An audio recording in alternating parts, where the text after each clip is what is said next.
Hi beautiful people, welcome back to my channel, or welcome if you are new. My name is Emma, and before we get started I would like to disclaimer I am wearing clothes. It's like this spaghetti strap romper, but you can't, it looks like I'm seeing in the viewfinder that it doesn't look like I'm wearing anything, but I promise I am. Anyway, tangent.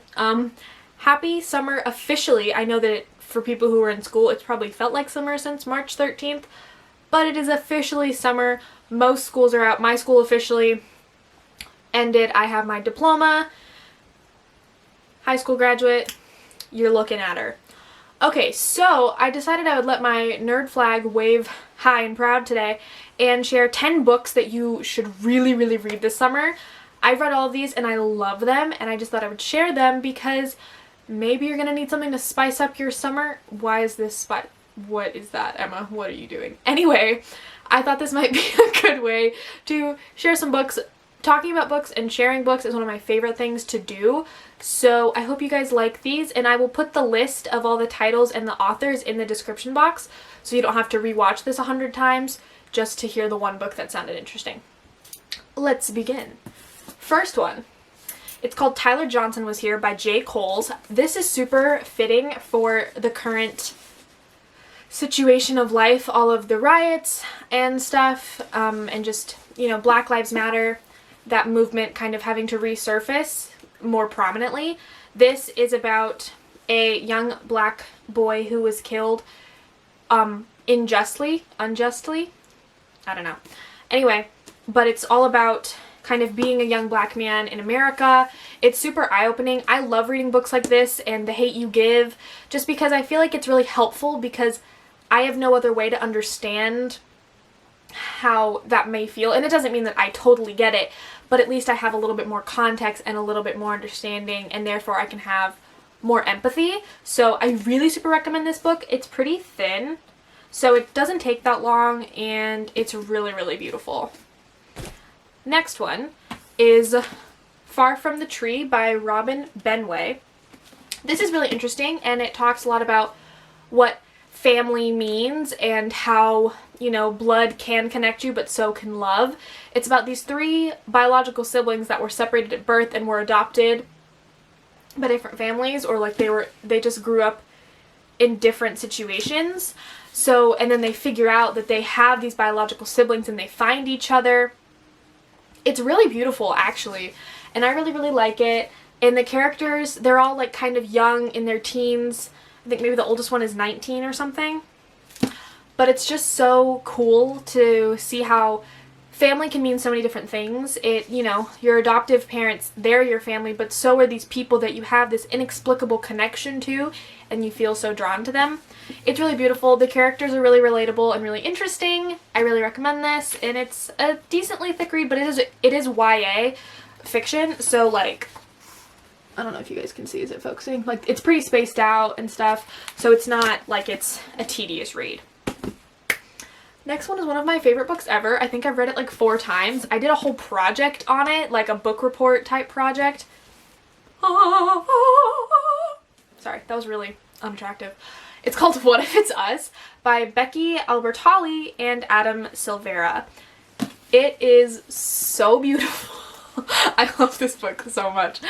Anyway, it's about these 2 boys who meet and fall in love, and it's just kind of their story, and I'm not gonna spoil it, but it's so beautiful and touching and amazing, and a lot of Broadway references. It is a pretty thick book, I guess, by some people's standards. It's such a quick read though, and it's so good. It's very addictive. I really recommend. Next one is a little bit more sad. This is called The Librarian of Auschwitz by Antonio Iturbe? I don't know. That is his name. I cannot. There we go. I don't know how to say that. But it's obviously about Auschwitz, the concentration camp during the Holocaust. But it's based on a true story of a prisoner named Dita Kraus. So it's like very realistic, and it's so amazing.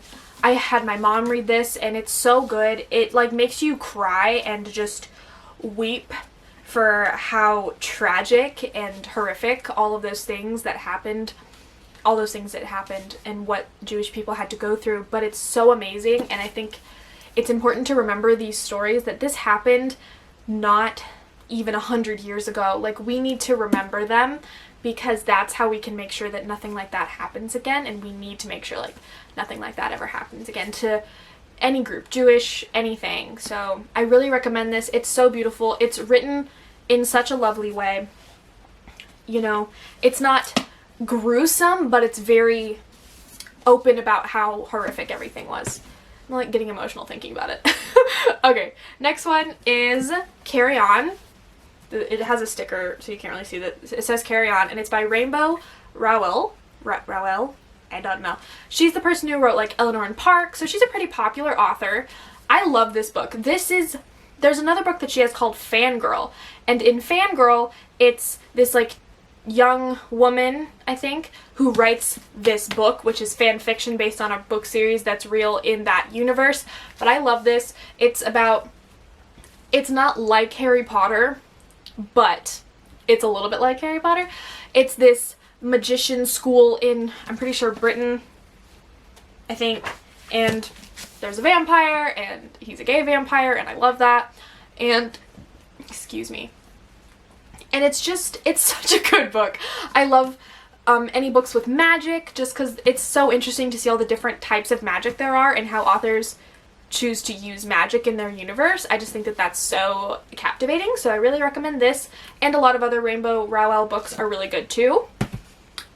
Alright, next one. We're about halfway done, so stick with me. This is We Are Okay by Nina LaCour. LaCour? Yeah. We read this in my high school book club, and I really liked it. Spoiler alert, it will not make you feel okay. It will rip up your insides. It's a super short book. It's really, really good, though. And it's really pretty on the inside. It's, like, really, really cool, which I always appreciate. An aesthetic book.